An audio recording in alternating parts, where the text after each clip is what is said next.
Krisdayanti terlihat kembali berkumpul dengan anak-anaknya. Bersama Ashanti dan anak-anak Ashanti, mereka berkumpul di kediaman Krisdayanti sampai lupa waktu pada Senin kemarin tanggal 9 November tahun 2021.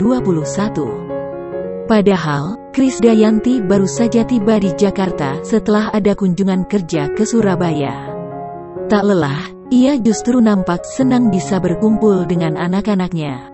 Aurel menyebutkan, akan ada acara berkumpul lagi. Nantinya mereka akan bersama-sama saat tahun baru 2022. Sedangkan Ashanti menyebut akan ada liburan bersama.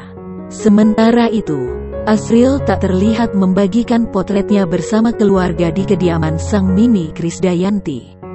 Meski begitu, Asril pernah menyebut bahwa berkumpulnya kedua keluarganya adalah hal yang paling ia inginkan. Ia berharap kumpul bersama bisa sering dilakukan, dan ternyata keinginannya itu terwujud.